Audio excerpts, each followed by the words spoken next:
Qual é o futuro do Brasil?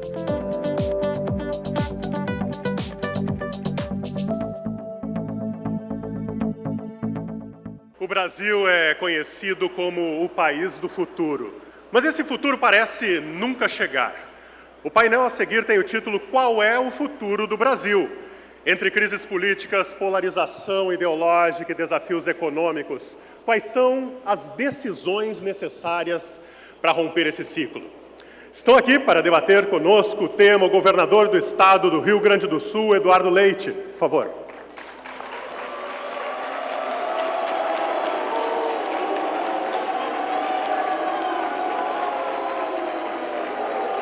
Nosso convidado também para este debate, o governador de Minas Gerais, Romeu Zema. Por favor.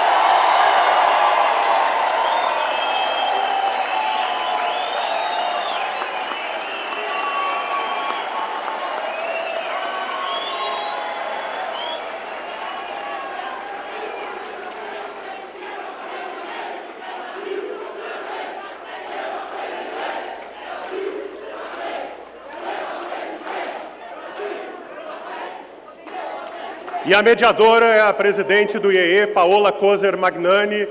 Por favor, Paola.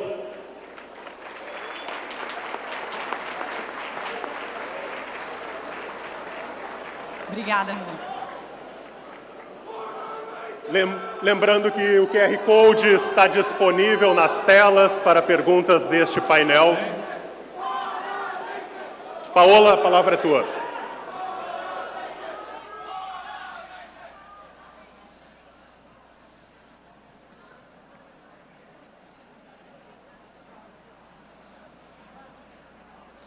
Boa tarde a todos. Eu ia começar lendo o meu roteiro, mas eu preciso, como presidente, falar algumas palavras extremamente importantes. Este palco é o palco do Fórum da Liberdade. E liberdade exige que a gente saiba ouvir.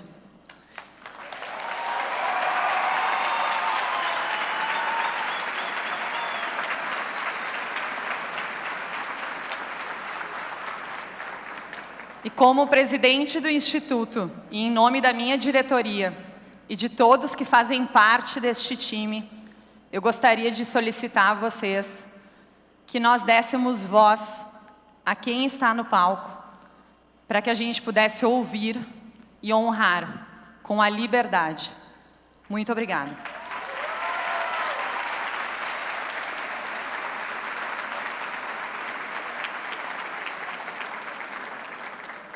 Tendo feito esse disclaimer inicial, sejam muito bem-vindos a mais um painel da 38ª edição do Fórum da Liberdade. Em agosto de 2010, a revista The Economist estampava na capa a imagem do Cristo Redentor decolando. O Brasil ganhava projeção global, consolidando como um país essencial no cenário internacional.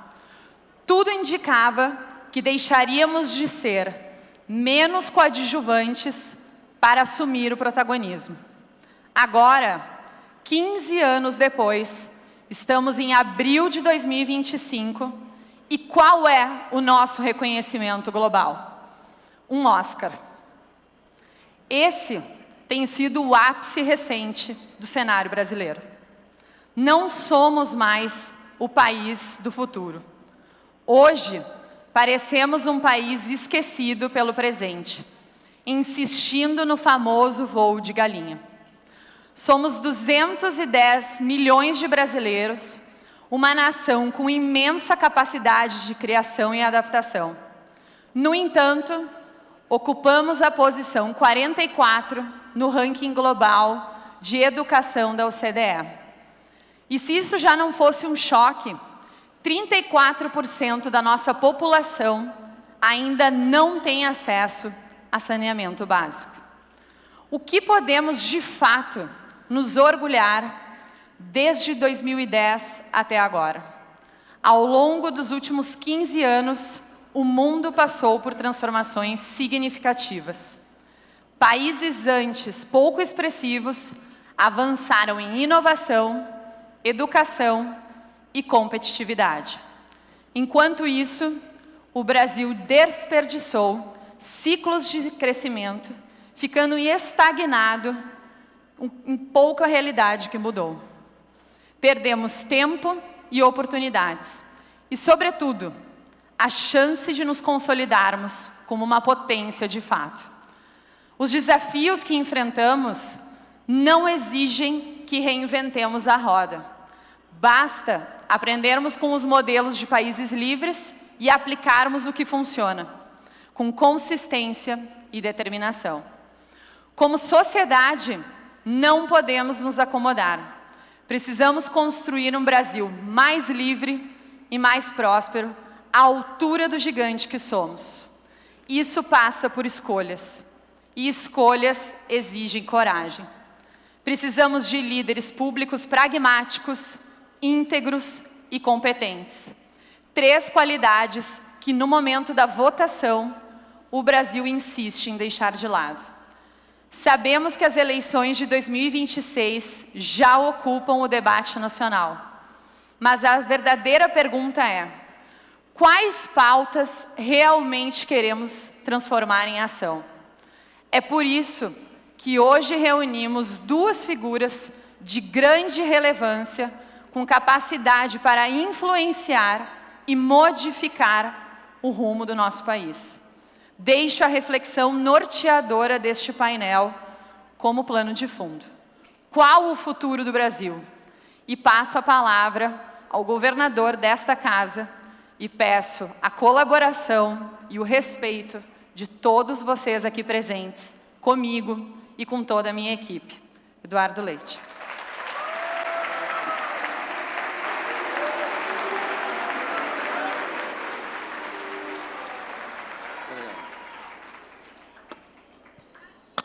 Meus caros, me permitam, antes de mais nada, vocês estão aqui durante o dia em debates importantes que estão consumindo a atenção de vocês, mas nós temos hoje um dia muito triste no Rio Grande do Sul, porque pelo menos 7 vidas foram perdidas num ônibus com estudantes da Universidade Federal de Santa Maria, que caiu, capotou na cidade de Imigrante, no interior do estado. 7 estudantes que perderam a vida e outros gravemente feridos. Então, eu peço um breve instante de silêncio em homenagem a estes jovens que, como tantos jovens aqui, tinham sonhos, aspirações e perderam a sua vida.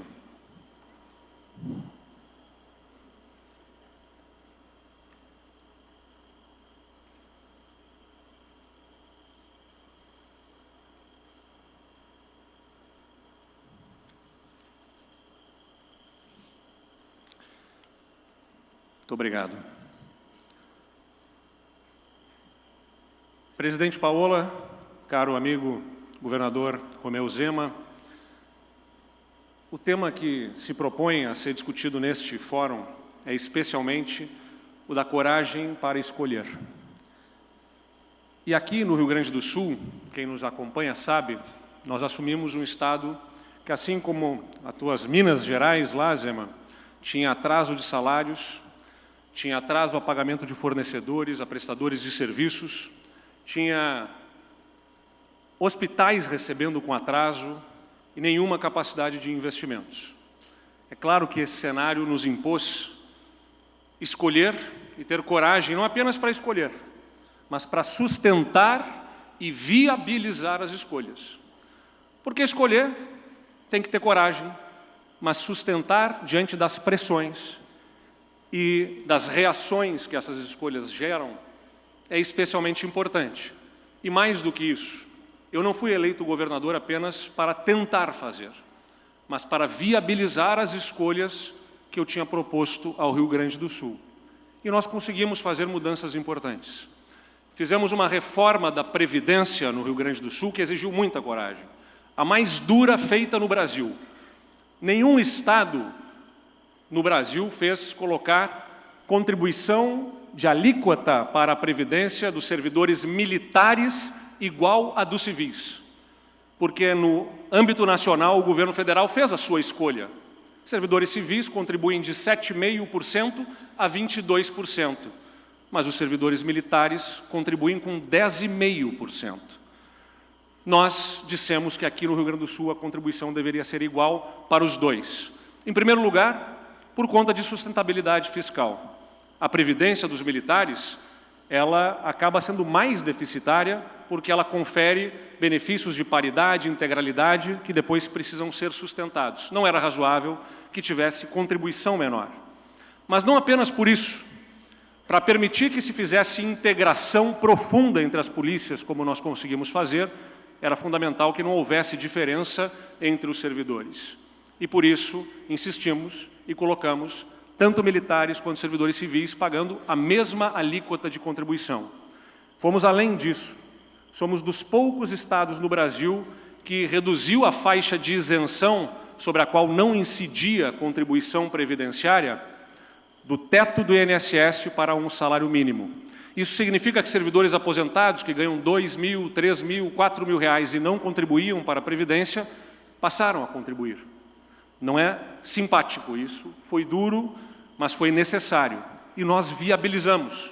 E os resultados estão aqui, na forte redução do déficit previdenciário no estado do Rio Grande do Sul, que teria chegado, pela projeção, a 15 bilhões de reais no ano passado e que encerrou em 9 bilhões e 800 milhões de reais. Mas nós fomos além, porque só a reforma da Previdência não seria suficiente para o Estado equilibrar as suas contas e ter uma trajetória sustentável nas contas públicas. Nós fizemos uma reforma administrativa que colocou na Constituição do Estado a vedação a benefícios de vantagens temporais, como anuênios, triênios, quinquênios, para todos os poderes, não apenas para os servidores do Executivo, para o Legislativo, para o Judiciário, para o Ministério Público, para o Tribunal de Contas, para a Defensoria, todas as carreiras de servidores que tivessem a previsão de aumentos automáticos passaram a ter a vedação dessas vantagens por conta da emenda constitucional que nós aprovamos aqui. Não foi simpático também, foi duro, exigiu coragem, nós fizemos as escolhas e exigiu a capacidade de viabilizar essa escolha perante a Assembleia Legislativa.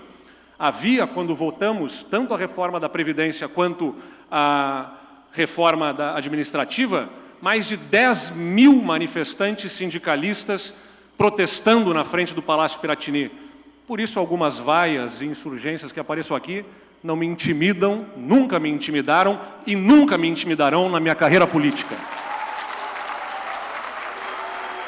O resultado é claro. A despesa de pessoal e encargos sobre a receita corrente líquida do Estado, que batia em quase 80% ali em 2018, despencou para 61%. Essa é a realidade das reformas que o Rio Grande do Sul fez.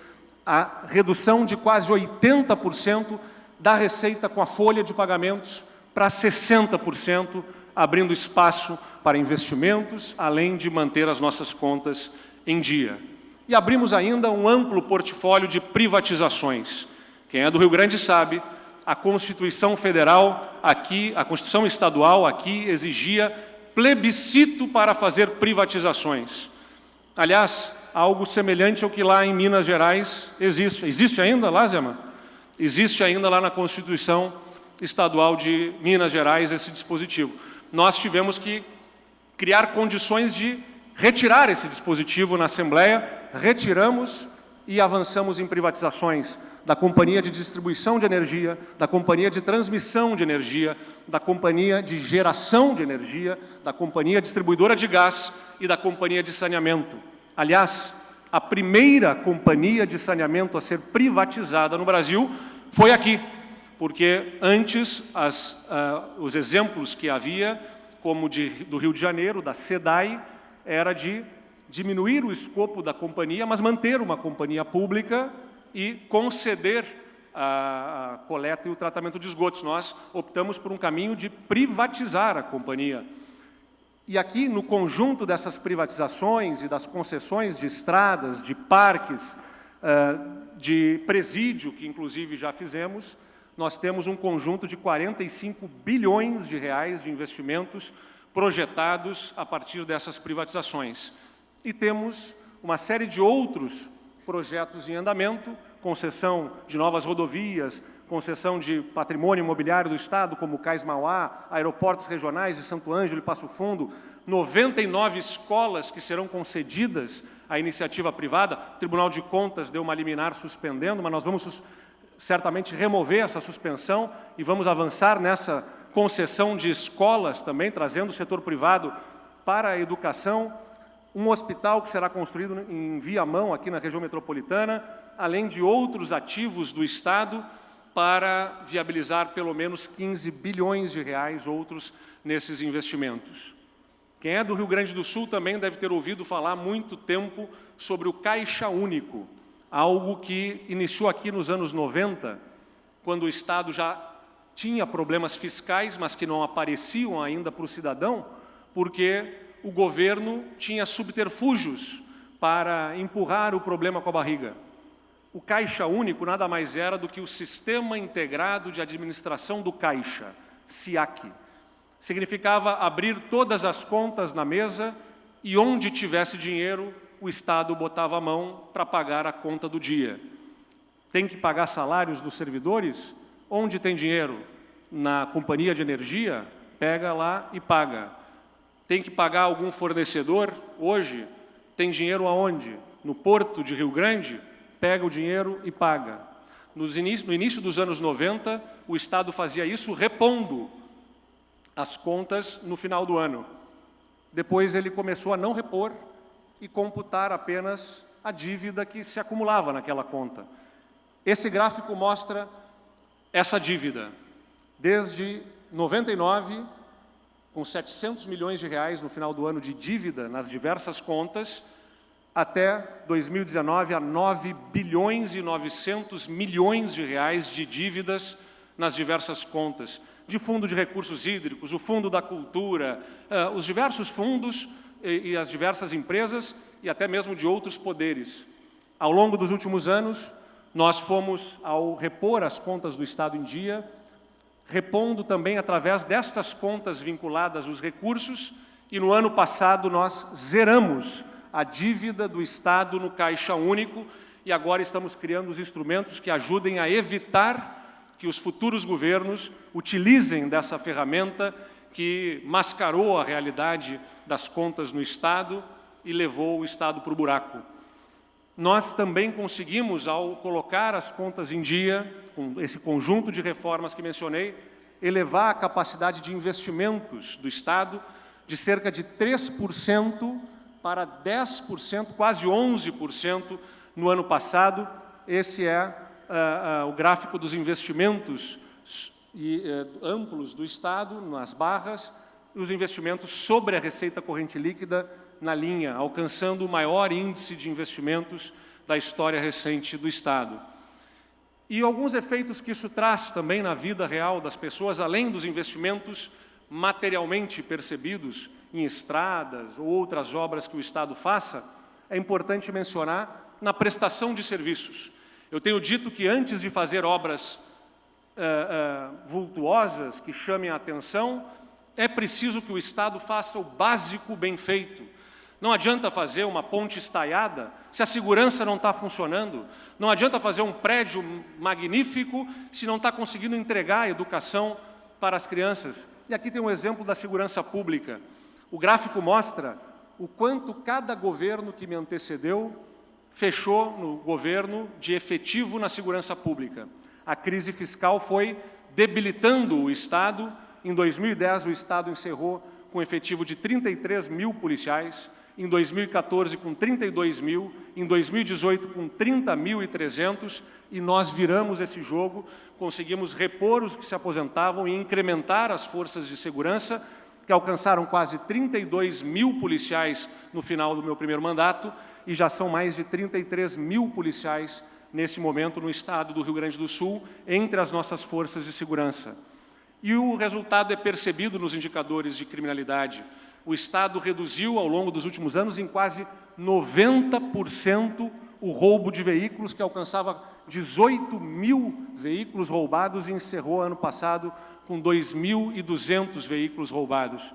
Ou os roubos de cargas, por exemplo, estamos falando no Fórum da Liberdade, que trata sobre a liberdade de empreender. Que liberdade de empreender tem quem tem medo de circular nas ruas, não apenas pela sua própria vida, mas pelo patrimônio que luta para gerar e para conseguir ajudar a alavancar a riqueza do nosso Estado? Roubos de cargas caíram 90% nos últimos anos no Rio Grande do Sul, e roubos a pedestres, estes que estão assustando nos grandes centros do país. É claro que eu não estou dizendo que está uma situação ótima, eu não estou dizendo que está tudo perfeito, mas nós reduzimos em quase 80% nos últimos anos roubos a pedestres aqui no Rio Grande do Sul. Quero fazer um registro importante, que este movimento da segurança pública que o Estado hoje lidera contou com um apoio importante da iniciativa privada, na mobilização do Instituto Cultural Floresta, e sei que foi aqui homenageado o Leonardo Fração, e isso deve ser referenciado dentro do esforço coletivo, Estado, poder público e sociedade. Mas a sociedade, né, que se mobilizou, deu a alavanca, mas o Estado precisava fazer a sua parte.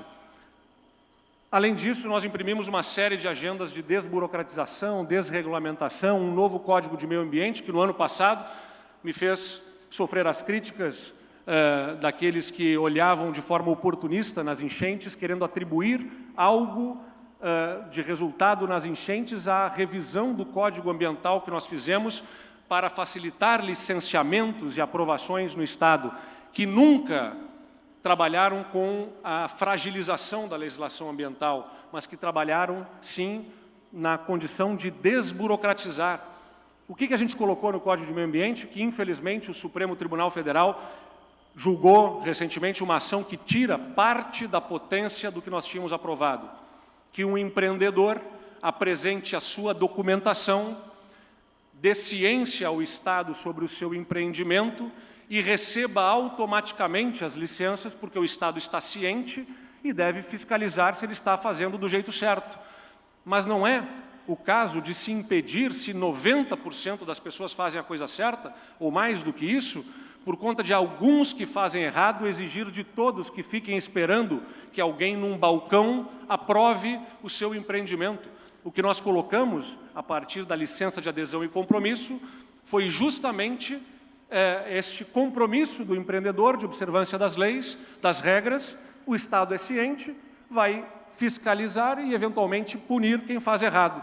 Mas não é correto que puna todo mundo de antemão, com suspeita de que possa estar fazendo errado. Este é o princípio por trás da nossa revisão do Código de Meio Ambiente, que, infelizmente, sofreu ataques e parte, não todo, mas parte dele acabou tendo a sua potência reduzida, porque eu costumo dizer, é muito importante proteger o meio ambiente, não tenho dúvida nenhuma disso, mas é muito importante também termos a consciência de que é um inimigo do meio ambiente a pobreza. Se nós não viabilizarmos a capacidade de gerar riqueza, a degradação ambiental virá justamente do empobrecimento da população, que acaba sendo forçada a ocupar áreas que são sensíveis do ponto de vista ambiental, e para podermos mitigar a existência de milhares, milhões de pessoas no mesmo território, custa dinheiro. O investimento em saneamento básico, por exemplo, custa, né, e exige da sociedade uma capacidade para suportar esses investimentos. Uma sociedade empobrecida não consegue viabilizar os investimentos que mitigam os próprios impactos dela no meio ambiente. Então, algumas das iniciativas estão aqui, eu não vou lê-las exaustivamente. Mas eu quero insistir no tema que nos propõe o Fórum da Liberdade, que é este da coragem para fazer as escolhas.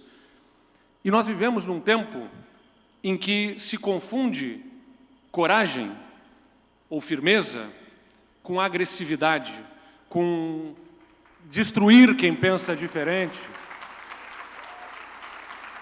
E eu quero dizer a vocês, inclusive agradecendo o belo exemplo que deram alguns aqui hoje, que nem tudo que grita é corajoso, porque nós precisamos ter coragem, sim, para sustentar pontos de vista.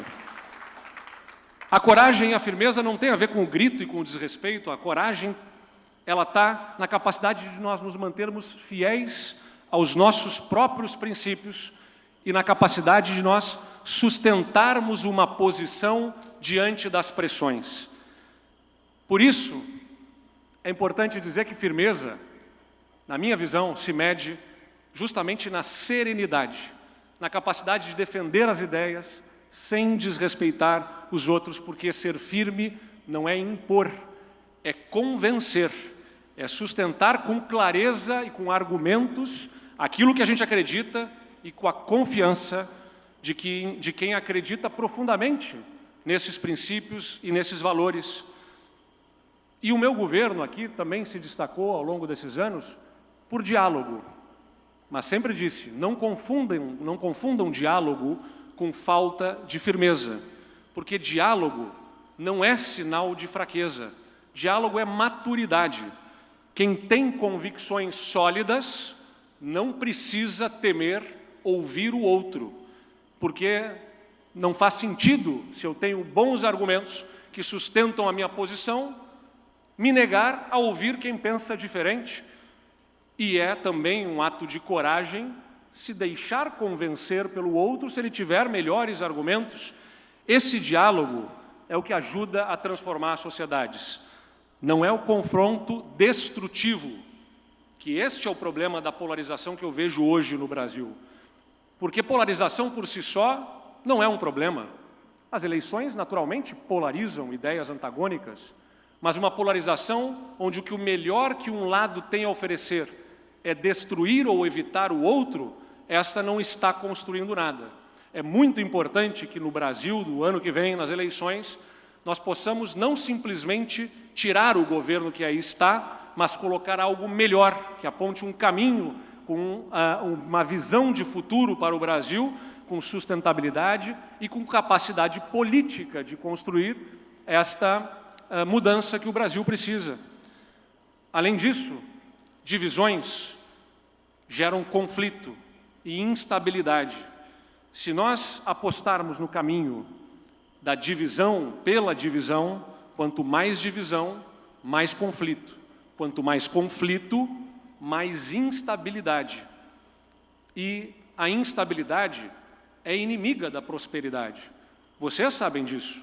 Vocês defendem aqui, com toda a razão, o Estado de Direito, as regras claras do jogo e a liberdade de iniciativa para se empreender com as regras do jogo bem estabelecidas. Pois, se nós tivermos um ambiente político absolutamente destrutivo, nós vamos sempre ter um cenário de instabilidade e insegurança que gera dúvidas, e quem quer empreender quer ter menos riscos. Quanto mais riscos, todo risco é alocado no preço, né? Tem um custo para o risco, e esse custo pode chegar a um nível insuportável do investimento. O risco é tanto que o custo é tão alto que não viabiliza o investimento que se deseja. Assim, é muito importante que nós possamos construir um cenário em que a política viabilize segurança e estabilidade. E insisto, não é ser menos firme. O diálogo é para justamente construir o caminho para viabilizar as escolhas que fizemos. Foi o que nós fizemos aqui no Rio Grande do Sul.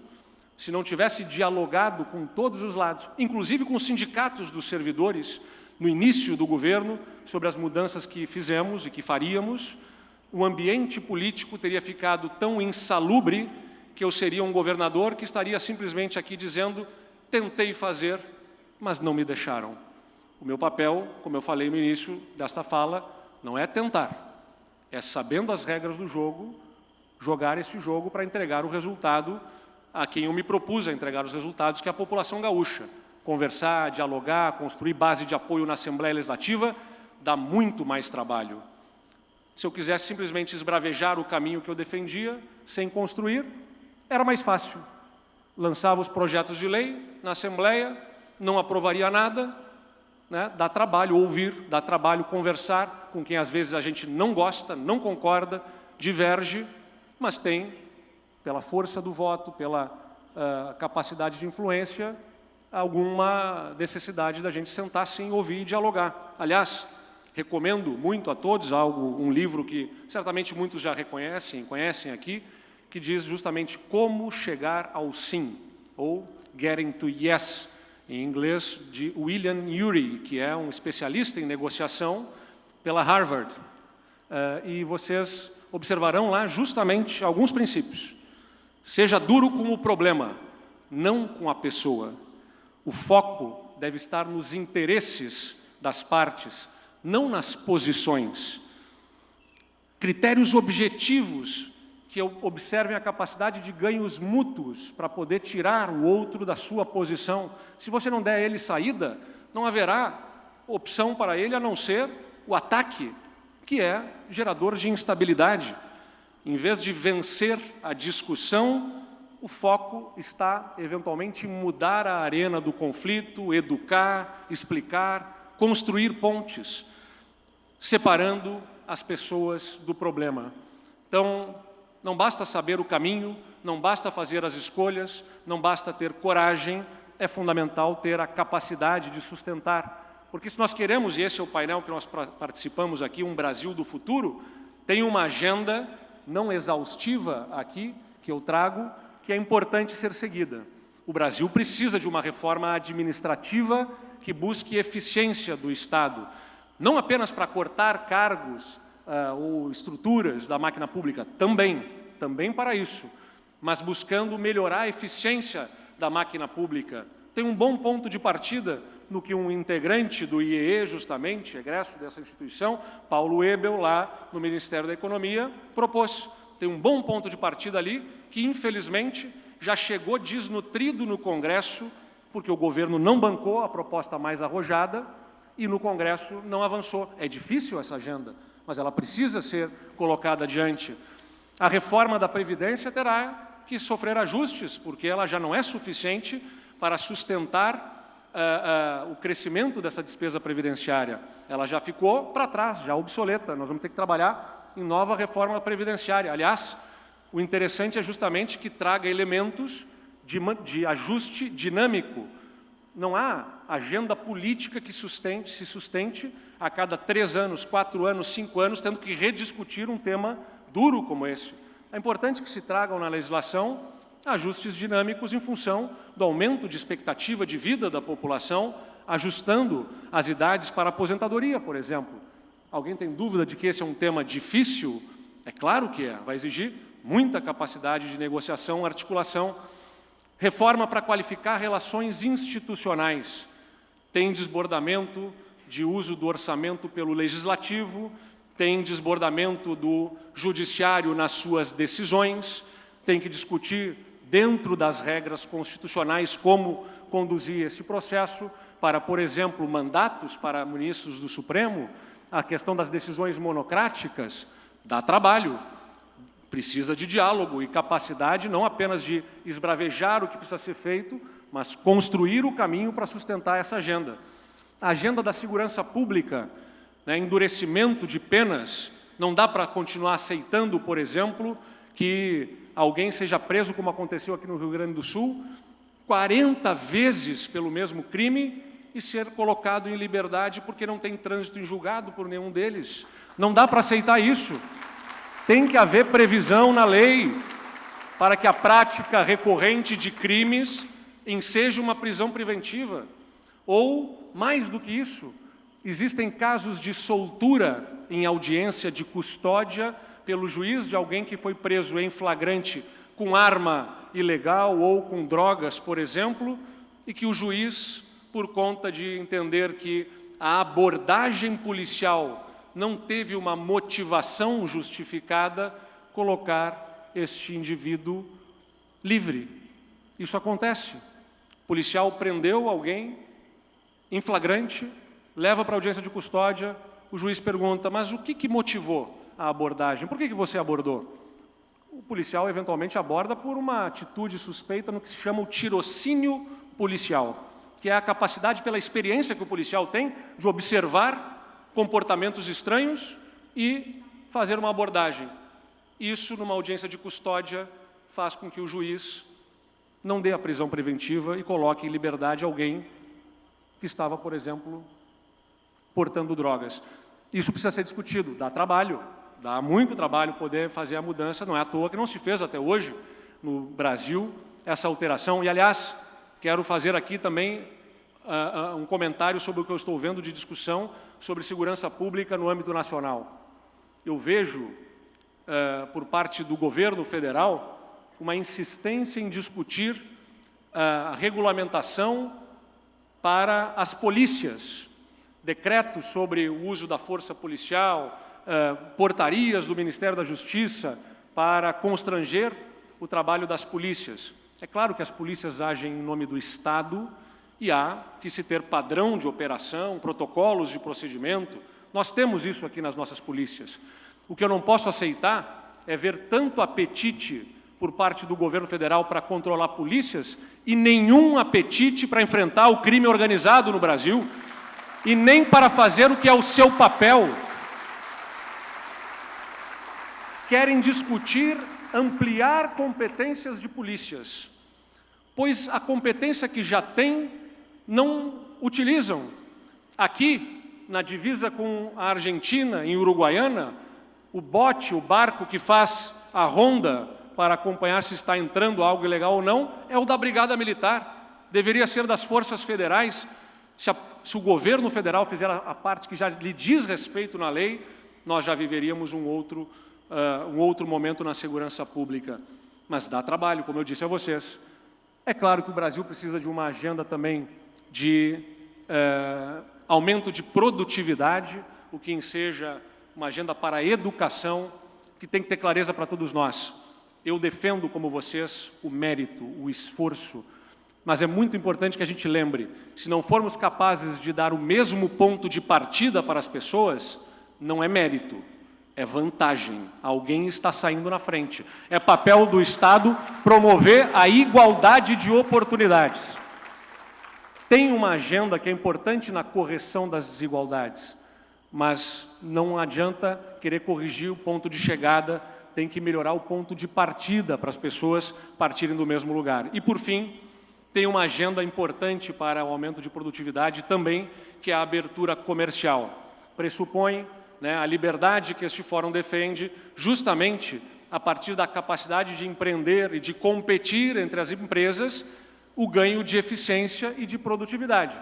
Pois se nós temos um país protecionista que acaba nivelando por baixo, empurrando para a zona de conforto setores da economia, porque não haverá de entrar de fora algo melhor para competir, nós vamos ficar sempre na mediocridade.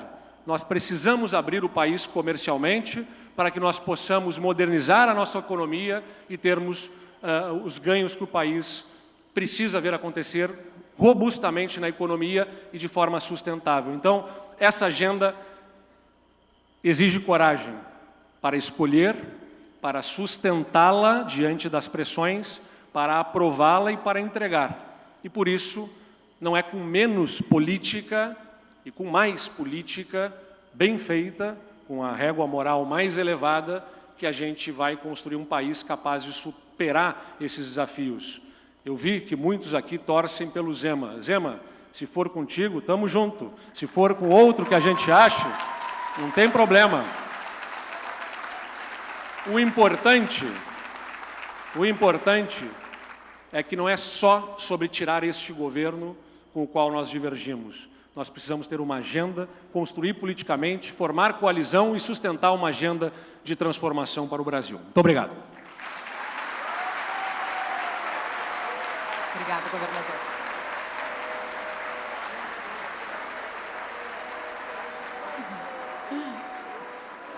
Por favor.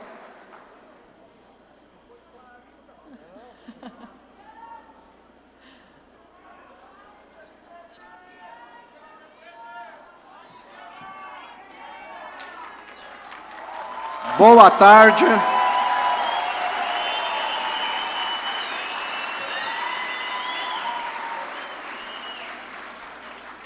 Boa tarde. Quero saudar a Paola, presidente do IEE e do 38º Fórum da Liberdade, e também o colega Eduardo Leite, com quem eu tenho tido a satisfação de conviver por 6 anos e 3 meses como governador de Minas.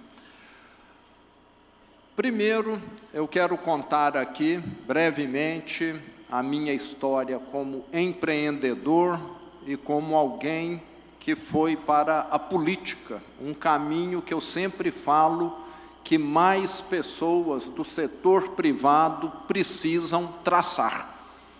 O setor privado pode contribuir muito com a política.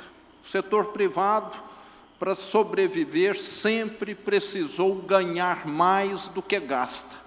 E como o Eduardo mostrou, muitas vezes o problema do político no Brasil, do Estado, é querer desobedecer essa regra tão fundamental.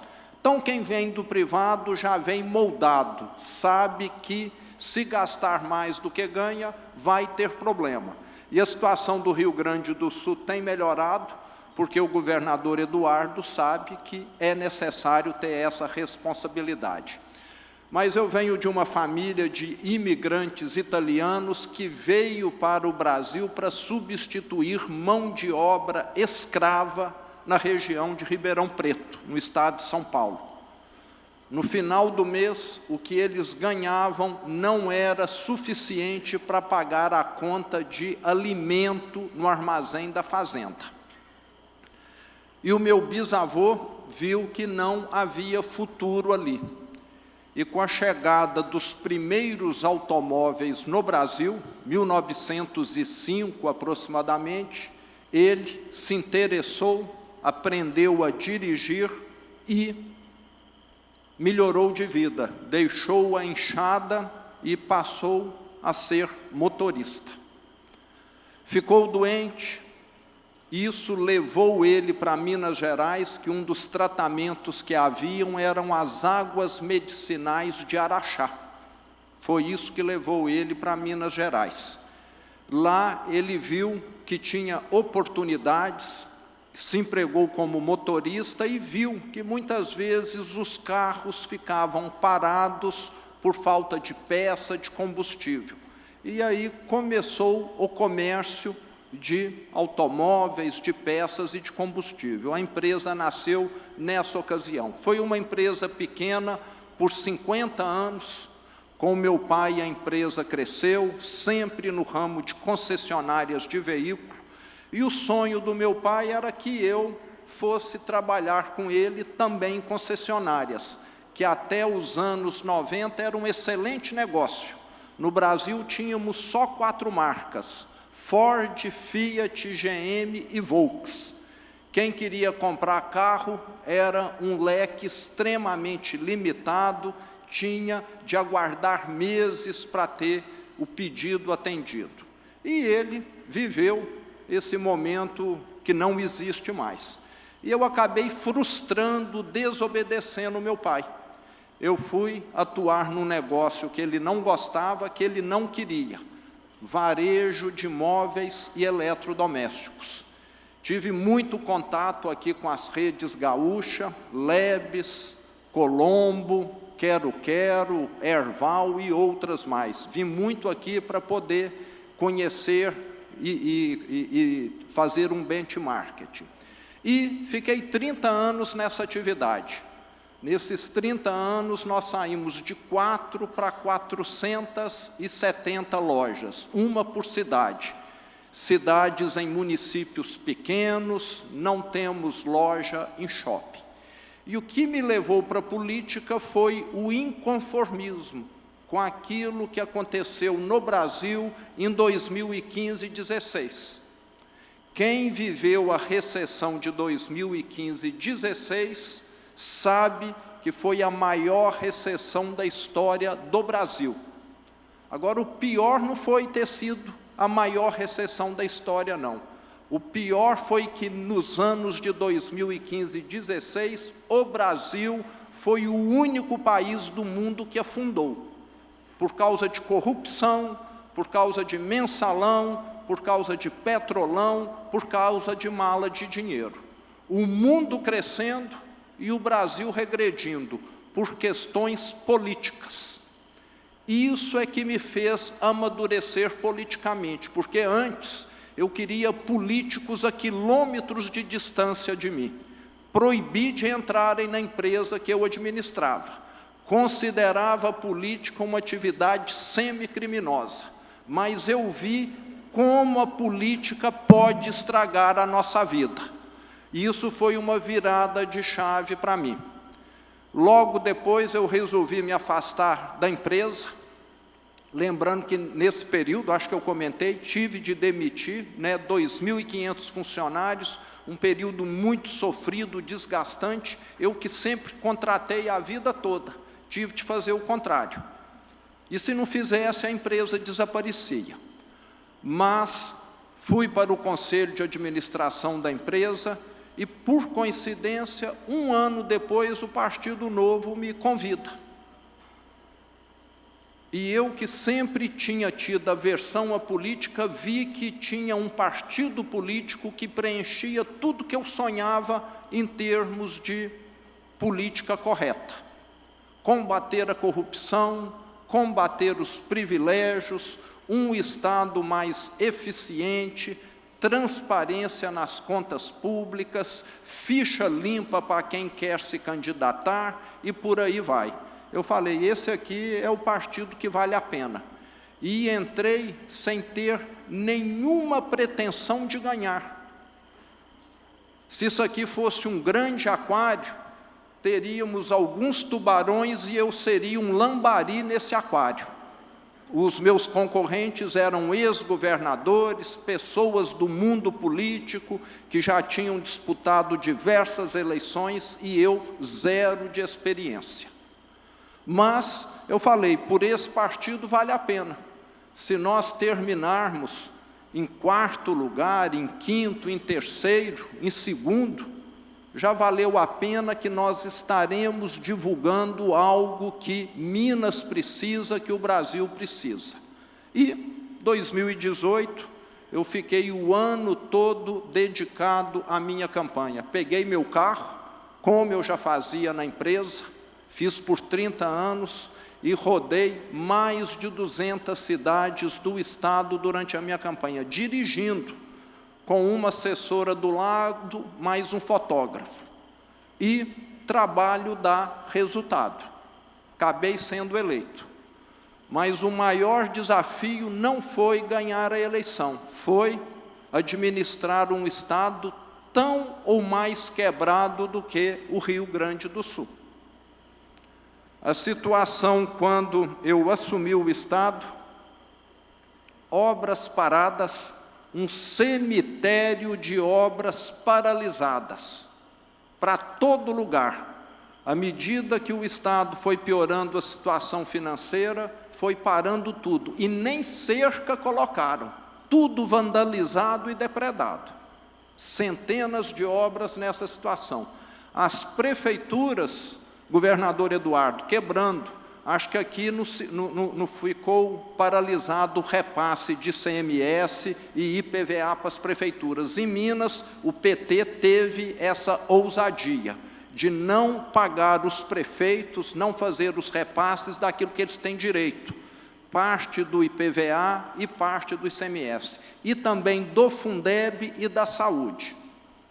Nós tivemos em Minas prefeitos que adoeceram, que renunciaram e até que suicidaram. Na minha porta, na porta do governador Eduardo Leite, ninguém bate, mas na porta do prefeito da cidade pequena, todo mundo vai lá bater, pedindo medicamento, pedindo ambulância. E lá em Minas, postos de saúde de muitas cidades, o único existente, fechado. E uma placa na porta, não estamos operando, funcionando, porque o governo do estado não faz os repasses. Uma situação caótica. Não sei quantos mineiros perderam a vida por falta de atendimento, de medicamento, etc. Não dá para saber, mas essa era a situação. Salários atrasados.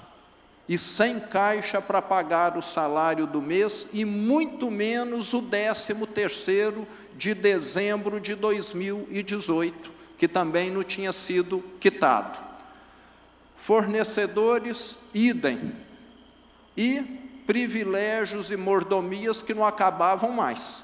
O ex-governador que me antecedeu, ele só andava na capital de helicóptero, do mais caro por hora de voo. Morava num palácio com 32 empregadas, garçons, governantas, etc. E, diante dessa situação, parece um contraste total o que um governo que se diz tão social fala e aquilo que faz. E o que nós fizemos foi o quê? Reduzir. O estado do Brasil que tem menos secretarias é Minas Gerais, 14 secretarias.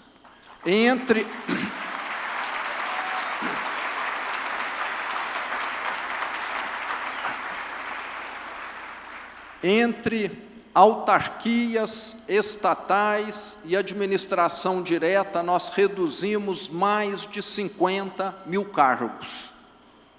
No Brasil, pouquíssimas empresas têm essa quantidade. Minas Gerais é 10% do Brasil, tanto em termos de economia como de população. Seria algo como se o governo federal falasse: nós reduzimos aqui 500 mil de empregados, seria o equivalente. E isso fez com que o resultado, ao longo do tempo, fosse aparecendo.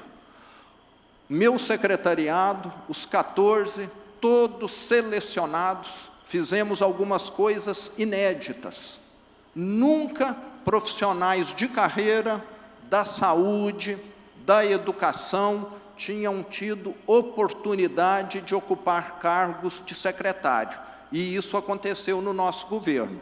O secretário Igor, de Educação, foi professor e diretor de escola, funcionário de carreira. Secretário de Saúde, Dr. Fábio, é médico da rede hospitalar do Estado. E antes eram cargos loteados para quem nada entendia da área, para poder atender pedidos políticos. E o resultado foi aparecendo com o tempo.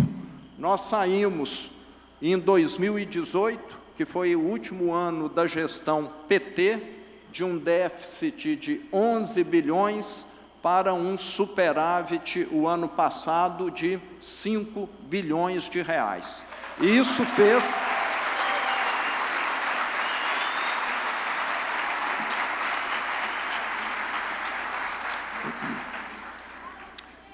Isso fez com que o Estado tivesse condições de voltar a investir, coisa que havia sido totalmente paralisada. Muita gente fala que tanto aqui no Rio Grande do Sul como em Minas que a dívida aumentou. Depende de como se olha. A dívida em percentual da receita corrente líquida, o equivalente a EBITDA para o setor privado, ela caiu em Minas, de 189% para 162%. Ano a ano, caindo um pouco. Com a adesão ao Propag, que tanto Minas quanto o Rio Grande do Sul estão lutando, é provável que essa curva fique mais inclinada, esse declínio se acentue, já que a dificuldade aqui é por causa dos juros altos. A União, nos últimos 20 anos, 30, cobrou dos estados endividados um valor muito acima da inflação, muito acima do aumento de arrecadação dos estados, fazendo com que essa dívida fosse tomando uma proporção que a tornou praticamente inadministrável. E com a queda dos juros que o Propag prevê, nós teremos condição de estar quitando essa dívida que hoje, em valores, é de aproximadamente 165 bilhões de reais, representando 162% da receita do Estado. A despesa de pessoal, da mesma forma que o governador Leite mostrou aqui, também vem caindo e já conseguimos atingir o patamar de 49%. Herdamos um Estado com quase 30 bilhões de dívidas vencidas, de toda a natureza. Quero comentar ali as principais. A primeira, 7 bilhões, eram a dívida de ICMS, PVA e Fundeb com os municípios, que nós parcelamos e pagamos.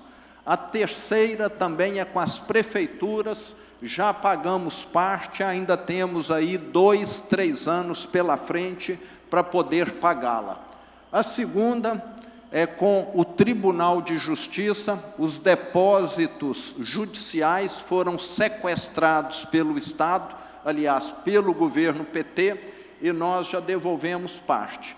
E o restante, como está tudo verde, já quitamos tudo. Eu quero comentar só a última, aquela dívida de 542 milhões de reais, para vocês terem ideia do que o governo PT é capaz de fazer. Eles descontaram de 240 mil funcionários públicos o empréstimo consignado, e em vez de pagar as instituições financeiras, ficaram com esse recurso. 240 mil funcionários públicos tiveram os seus nomes inscritos indevidamente no SPC e Serasa por esse motivo. Qualquer um aqui iria para a cadeia, se 10 funcionários fossem envolvidos nisso. Lá nada aconteceu. Um dos pontos que tem ajudado Minas a sair do buraco são os investimentos privados que nós temos atraído. Como o Rio Grande do Sul, nós desburocratizamos, simplificamos, e hoje o ambiente de negócios no Estado é muito melhor do que era no passado. E esse recorde de investimentos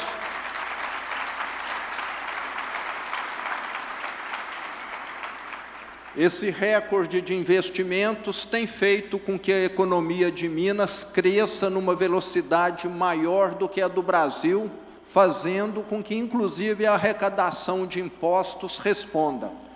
Temos o maior programa de formação técnico-profissional do Brasil. 140 mil alunos fazendo cursos em escolas particulares. Não construímos nenhuma escola, não contratamos nenhum professor. Tudo usando a estrutura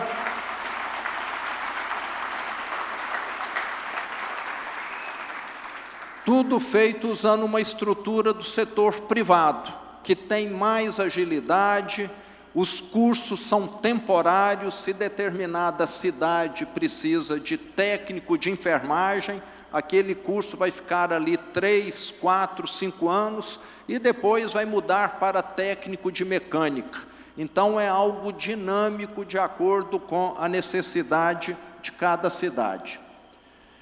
Com isso, o desemprego caiu, é o menor desemprego desde que o histórico foi iniciado, e isso é muito bom, porque no governo anterior nós tivemos uma grande destruição de empregos em Minas, e hoje a maioria do Estado já opera a pleno emprego. Aqui dá para ver, já criamos 930 mil empregos na nossa gestão. O governo do Tudo pelo Social tinha destruído 203 mil empregos formais. Isso aqui é dado do CAGED.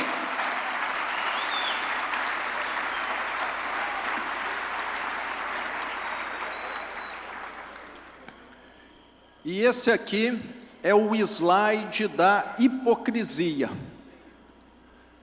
Pegar aqui o microfone falando que eu faço o pé de meia, que eu pago Bolsa Família, é a coisa mais bonita de se escutar.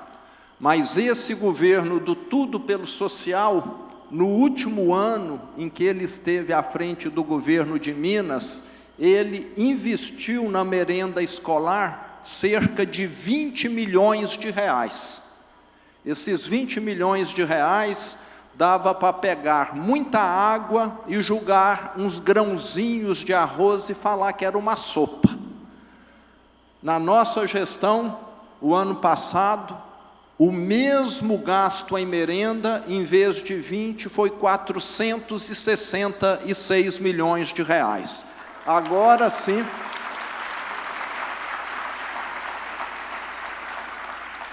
é merenda com carne todo dia, com fruta, com verdura. Muitas vezes, indo ao interior, eu faço questão de almoçar numa escola estadual para ver como que a merenda está. Eu falo que pregar o social é a coisa mais fácil. Agora, entregar é uma história bem diferente. Além disso,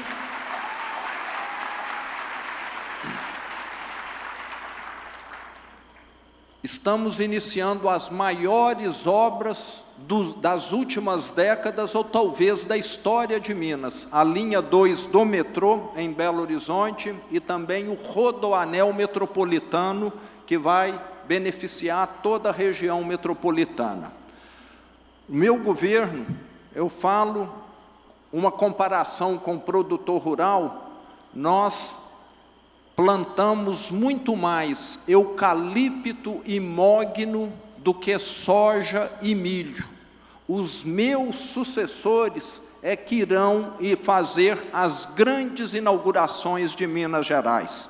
Nós simplesmente abrimos o caminho. O meu sucessor, em vez de receber um cemitério de obras abandonadas, ele vai receber um grande canteiro de obras em andamento e já com recurso definido para poder concluí-las. Uma situação que é exatamente o oposto. Independente de conjuntura econômica, de situação financeira do Estado, essas obras vão sair. Até porque já foram concedidas e o recurso está lá reservado e definido para execução. O governador Eduardo comentou, eu trouxe aqui só os números de crimes violentos que tiveram também uma redução muito expressiva no Estado durante a nossa gestão, sendo que hoje Minas é um dos estados mais seguros do Brasil. Outro ponto determinante para que o Estado melhorasse foi gestão profissional nas estatais. Está aí o lucro líquido do BDMG, que é o Banco de Desenvolvimento, CEMIG, que é a Companhia de Energia, CODENGE, que tem diversos ativos, e Copasa, que é a Companhia de Saneamento. Lucro crescendo ano a ano, e com o lucro crescendo ano a ano, dividendos idem. E boa parte desses dividendos vão para o governo do Estado contribuindo. Não conseguimos privatizar essas grandes empresas, mas vendemos todas as subsidiárias, a grande maioria só para favorecer a classe política. E com isso, próprio resultado e dividendo. E com o Propag, esse ano, queremos privatizar.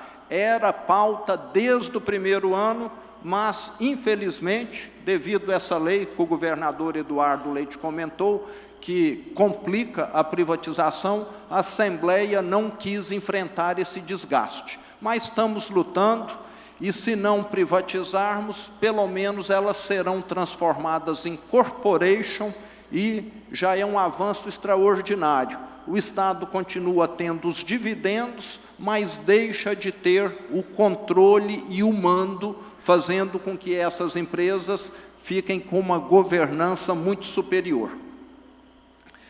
E sobre o Brasil, para completar aqui, eu concordo com o governador Leite, na questão da segurança pública. Nós precisamos de mudar as leis. Eu, governador, e os demais governadores do Sul e do Sudeste, há 1 ano e 1 mês, estivemos em Brasília com o ministro da Justiça, com o presidente da Câmara, com o presidente do Senado, levando essas propostas. Se não punirmos quem rouba 30 celulares, se ele continua sendo solto, nós estamos tendo aqui uma escola do crime, e não uma punição para quem comete delitos. Levamos um pedido também: a polícia precisa ter liberdade para trabalhar. A polícia erra.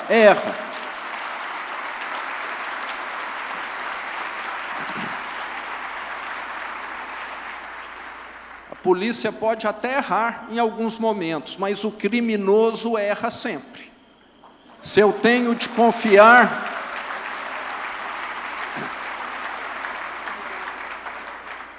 Se nós tivermos de confiar, nós vamos confiar mais no policial e eliminarmos aqueles que não fazem jus ao uniforme que vestem. Em Minas, temos demissões muito criteriosas. Todo lugar tem gente que está em desacordo, mas nós estamos falando de 1 em 1000, 1 em 200. Para isso que existe corregedoria.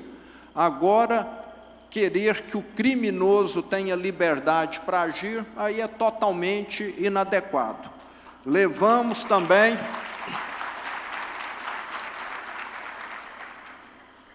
outras propostas, mas infelizmente essa PEC da segurança não nos atendeu. Mas o principal ponto que o Brasil precisa é acabar com a gastança. Nós temos hoje um governo que acredita que quanto mais gasta, maior é o crescimento econômico. É igual um iluminado da esquerda, né, que já disse que quanto mais você gastar no cartão de crédito, mais pontos você vai ter e a sua vida melhorar, né? É um raciocínio que tem uma analogia. E nós sabemos que gastos elevados significam mais inflação, significam aumento na taxa de juros, e aumento na taxa de juros é pouco falado, mas significa concentração de renda. Quem que ganha com aumento na taxa de juros? Aquele que tem recursos aplicados. A maioria da população que tem dívida só perde. Então, esse governo que fala que quer distribuir renda, na verdade ele está concentrando. Qualquer economista comprovaria isso. Essa gastança é o grande mal do Brasil.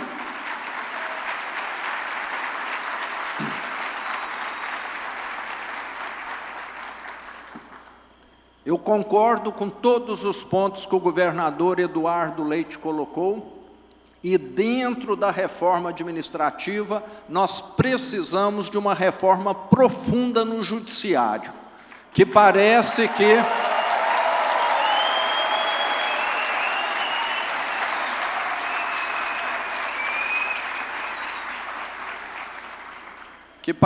que nos últimos anos tomou, né, um protagonismo que extrapolou todas as fronteiras, invadiu o legislativo, invadiu o executivo. Precisa realmente ter, né, um limite de atuação. Lembrando que a grande maioria dos magistrados são pessoas corretas, mas aquela minoria que não é, precisa também ser punida exemplarmente, como acontece em outras carreiras.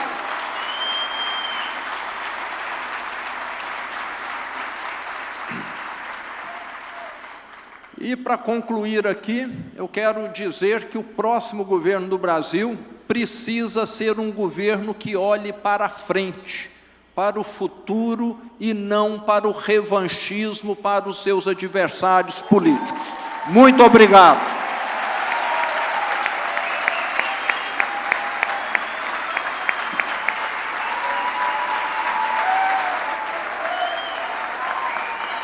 Obrigada.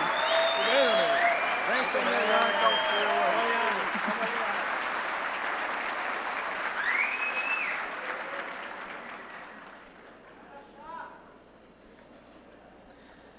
governadores, obrigada pela explanação.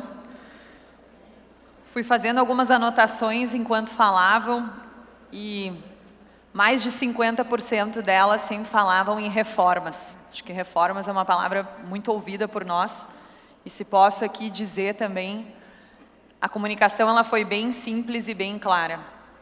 Mas hoje a gente tem um diagnóstico da sociedade em que a gente tem uma gastança, como o senhor bem falou, a gente tem uma insegurança jurídica, a gente tem uma falta de entendimento do que o empreendedor brasileiro precisa. Mas se a gente tivesse que elencar, e vou usar até um ditadinho popular que o senhor usou para explicar como era imposto, o que é o carrapato da vaca ali, o que está sugando, o que hoje deveria ser a primeira frente que deveria ser atacada para que o Brasil pudesse começar a enxergar um futuro diferente. Exatamente. Hoje no Brasil, nós temos um custo oculto que os encargos sociais sobre a folha representam, que muitos impostos cumulativos também fazem com que o produto brasileiro fique mais caro se comparado a outros países, e ninguém lá fora quer comprar produtos brasileiros que tenham esse custo Brasil embutido, ele fica mais caro. Tanto é que o Brasil, devido a esse custo que vai se acumulando ao longo de cadeias produtivas maiores, passou a ser um país que só consegue exportar produtos de cadeia curta, produtos primários, produtos do agronegócio, que às vezes vai um farelo de soja, mas se for para ir um alimento à base de soja industrializado, já não é competitivo. Então, é necessário nós termos uma revisão completa. Com a reforma tributária, vamos ter um avanço, graças a Deus, porque, caso contrário, a nossa indústria só tende a reduzir ao longo do tempo. Há 40 anos atrás, o Brasil tinha uma relevância na economia mundial muito maior do que hoje. Nós chegamos a representar, nos anos 80, 4% do PIB mundial. Os últimos dados que eu tenho é 2,2%, com tendência de queda. Por quê? Deixamos de ser um país competitivo. Já exportamos no passado automóveis, outros produtos industrializados, e ultimamente não temos mais essa condição. Espero que a reforma tributária melhore essa distorção. Precisaria ser mais profunda, porque nós ainda temos os encargos sobre a folha, temos uma série de tributos que a reforma não inclui, que continuam incidindo. Mas já é um avanço, o que é muito bom. Perfeito. Alô?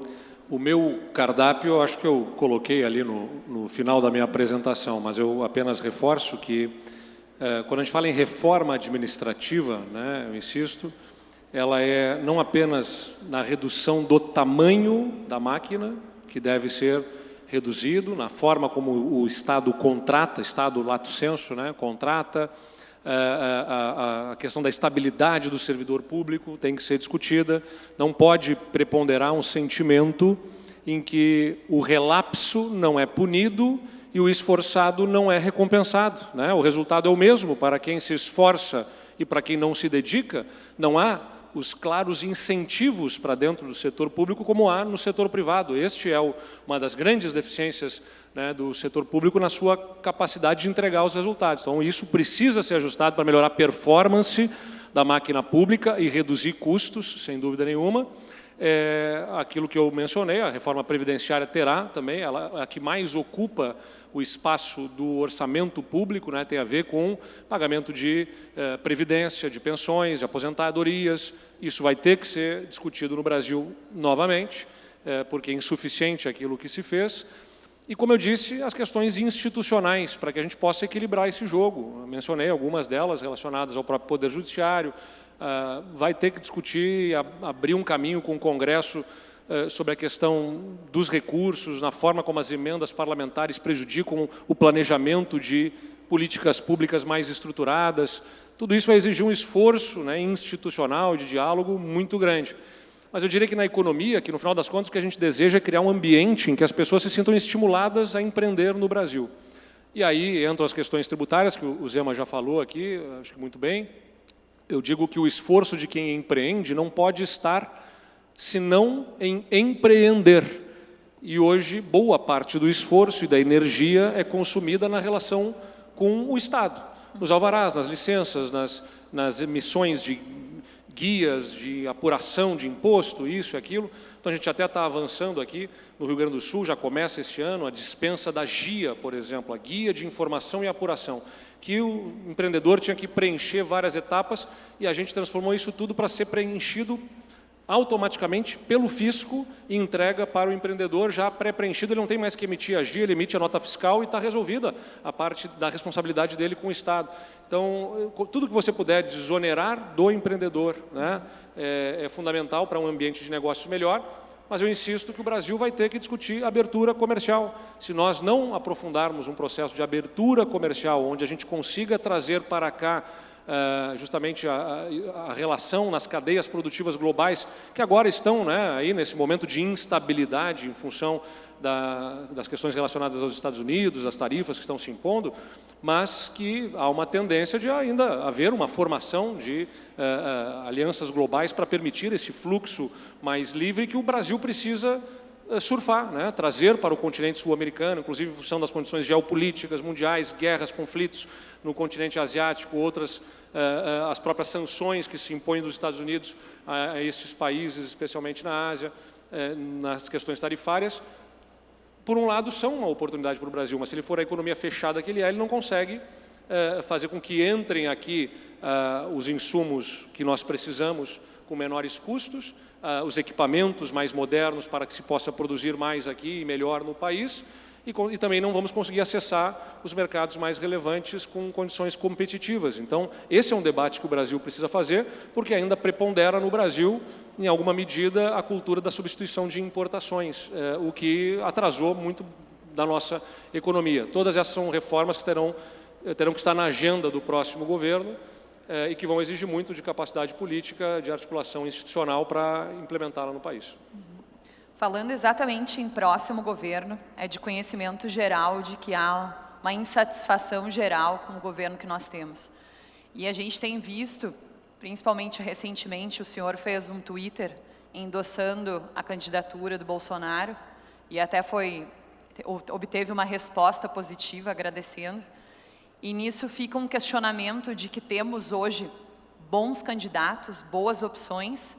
A chapa ainda está muito longe, nós estamos falando apenas de 2026, estamos somente em 2025. Mas fica um questionamento se o próximo candidato, para vencer qualquer candidato de esquerda, que não se comunique necessariamente com todos os princípios e reformas que nós estamos aqui, ele teria que pedir uma espécie de bênção hoje para o Bolsonaro, para conseguir ganhar uma eleição em cenário nacional? Vocês enxergam que há espaço para haver uma chapa entre dois candidatos sem o endosso do presidente Bolsonaro?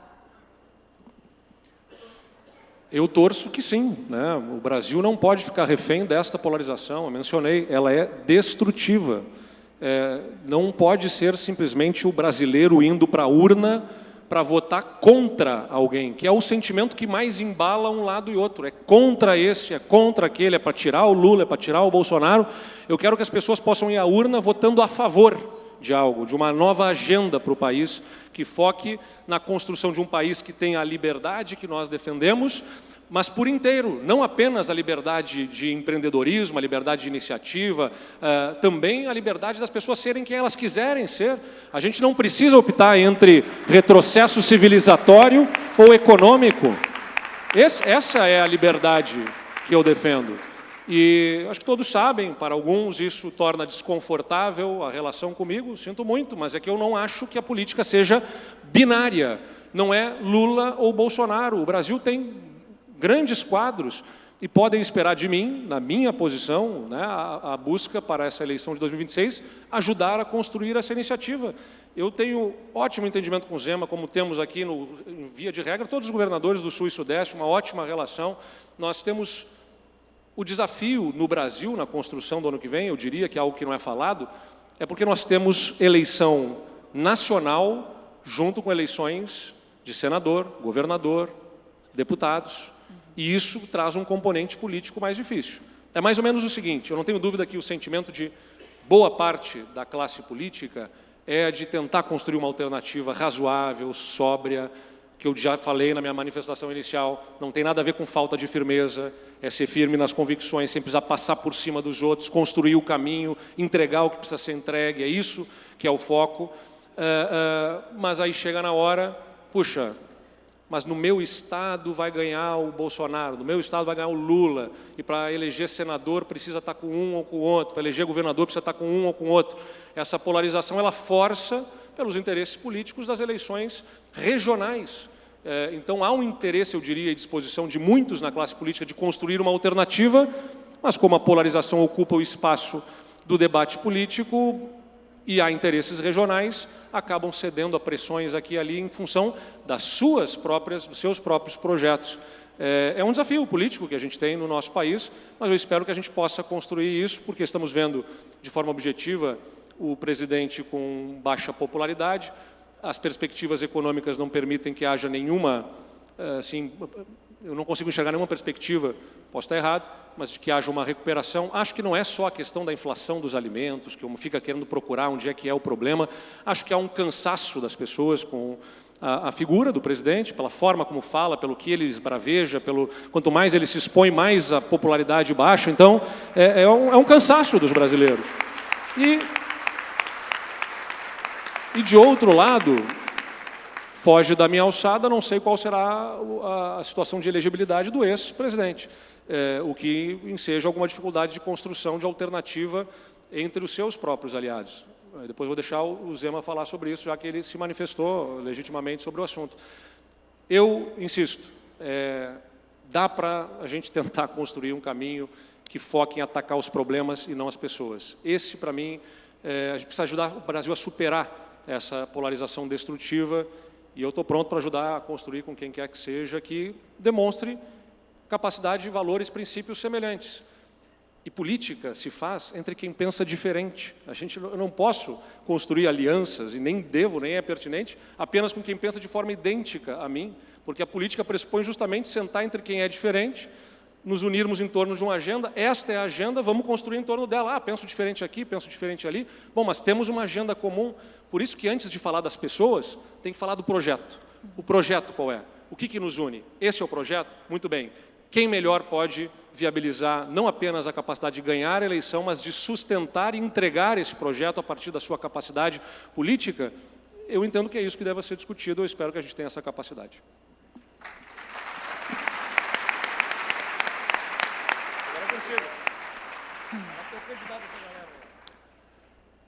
Governador Eduardo Leite tem 20 anos de política, eu tenho só 6, então tem de me dar um desconto aqui. Mas eu sou muito preocupado com essa polarização que ele mencionou. O meu apoio ao Bolsonaro é muito em virtude dele ser o grande líder da direita no Brasil, quem resgatou a direita.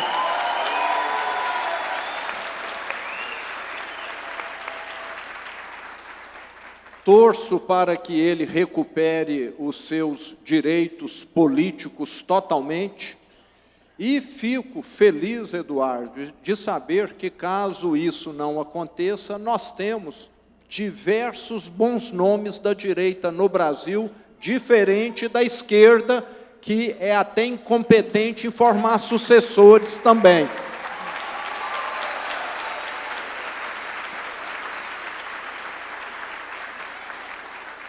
Eu sempre tenho dito que o ano que vem eu tenho 2 grandes projetos, Eduardo. Um é fazer o meu sucessor em Minas Gerais para continuar esse trabalho disciplinado.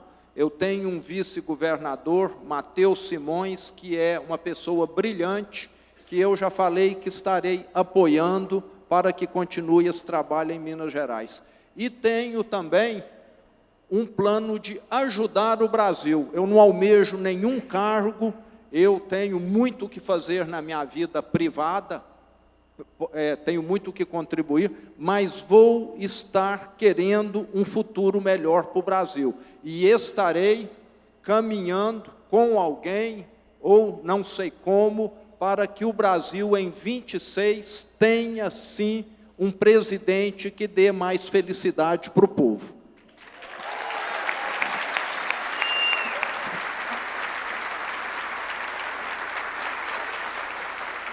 Só quero pegar um gancho do que falou o Zema aqui, que eu acho que é importante, né? O trabalho da gente deve ser, ao vencer a eleição, implementar uma agenda, sustentá-la, angariar os apoios necessários para sustentá-la e, tanto quanto possível, buscar a continuidade de um projeto. Não por se jogar com estratégia eleitoral, usando o governo para isso, mas formando um convencimento da população para que isso aconteça, né? Mostrando os benefícios. E aí está o ponto. O Zema acabou de falar, né? Trabalhará para eleger aí o Matheus Simões, conheço, figura capacitada para o governo de Minas Gerais, certamente, e lhe desejo sucesso nisso. Eu trabalharei aqui para eleger Gabriel Souza, o meu vice-governador, governador do Estado, porque acredito na capacidade dele de entregar os resultados, acompanhou a gente, e o problema está justamente nisso. A forma como a política do grande líder da direita, né, o Bolsonaro, foi feita com brigas, com desavenças, com enfrentamentos que não se justificavam muitas vezes, acabou resultando no quê? Na volta do Lula. Então, no final das contas, tudo o que ele fez foi trazer o Lula de volta. Por isso que tem que saber, eu sei, eu não estou aqui só para receber os aplausos, eu vou falar minha opinião, respeito as vaias. Mas percebam, vocês podem não gostar da minha fala, vocês podem discordar dela, podem me vaiar, mas uma coisa é inegável, não permitiu ao Brasil a continuidade, porque boa parte dos brasileiros agora, ao avaliar o atual presidente da forma como está avaliando negativamente, está justamente dizendo, eu não queria ele, eu não queria este, não gosto deste, mas o anterior forçou a votar. É isso que os brasileiros estão dizendo. Então, o presidente tem responsabilidade. Não liderou bem a direita e entregou o país para uma esquerda atrasada que levou o país de volta para uma década muito distante economicamente. Então, podem não gostar, respeito, mas são fatos, são os fatos. Perdeu a eleição Bolsonaro do que ganhou Lula. Esta é a verdade e nós temos que construir um caminho sustentável para que o Brasil se abra economicamente, porque percebam também o seguinte, o Brasil não será o país livre economicamente que este fórum defende em 4 anos. Não será. Leva 20 anos para abrir esse país economicamente, efetivamente, e se tornar o país livre que todos vocês defendem, que eu defendo. 20 anos são 5 processos eleitorais. Tem que sustentar diante da população, durante 5 processos eleitorais, uma agenda liberal. Se não for capaz de sustentar uma agenda liberal nas eleições, sinto muito, não está sendo a grande liderança que os liberais pretendem.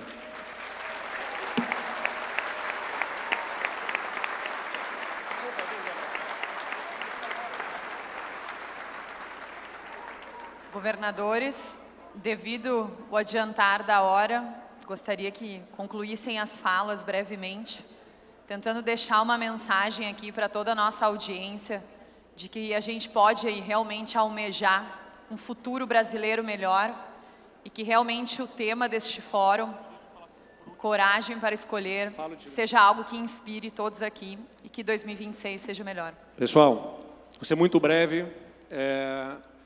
Tem um monte de problema no país, que a gente fica olhando, o país que tem isso, tem aquilo, tem dificuldades, tem que ser enfrentadas, mas eu acho que nós precisamos ser otimistas. O Brasil, nas últimas décadas, com todas as dificuldades que tem, ainda ontem eu ouvia lá o Mansueto e o André Esteves falando coisas adequadas. se aprovou reforma trabalhista, se aprovou marco regulatório do saneamento, as concessões que antes eram demonizadas estão aí sendo feitas, apesar, né, destes que governam hoje, historicamente se manifestarem contra. Estão fazendo concessões de estradas, por exemplo, estão deixando de fazer em outras áreas que deveriam, é verdade, mas muito se avançou. Então, o Brasil tem desafios, tem problemas, mas há avanços que precisam ser reconhecidos, que não são desse ou daquele governo, mas que passam a ser efetivamente da sociedade. Eu torço para que a gente possa, né, ao observarmos esses avanços, termos otimismo, confiança e a capacidade de construir um país melhor, como eu disse, buscando as maiores convergências que tenhamos, sabendo nos respeitar nas divergências e olhando para o futuro. A gente não precisa pensar igual, a gente só precisa pensar no Brasil. Muito obrigado.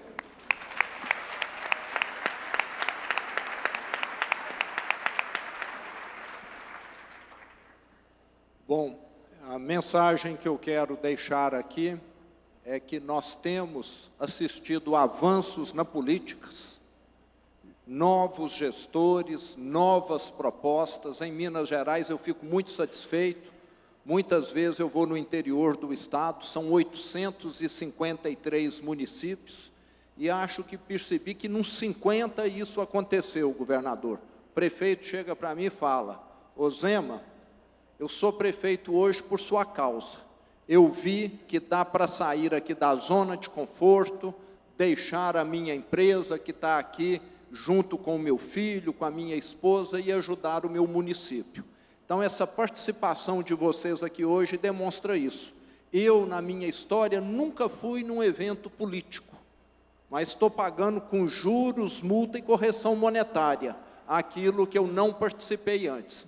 No dia que cada capital do Brasil tiver um evento, um Fórum da Liberdade, com esse quórum que tem aqui hoje, 2.000, 3.000 pessoas, eu tenho certeza, Paola, que nós vamos ter um país que vai dar certo. O que falta é mais gente envolvida, ajudando, pleiteando, reclamando, dialogando, como você disse, boas propostas, questionando aquilo que está aí e que nós já sabemos não funcionou em nenhum lugar do mundo e não vai dar certo aqui, e a esquerda continua tentando. Então, parabéns a todos que estão aqui participando. O que nós precisamos é isso, é dessa participação, é dessa questão de falar, o problema é meu também, porque na minha vida, como eu já disse, eu errei muito. Eu falava, o problema é dos políticos, mas todos nós temos de estar participando. Parabéns para todos. Obrigado.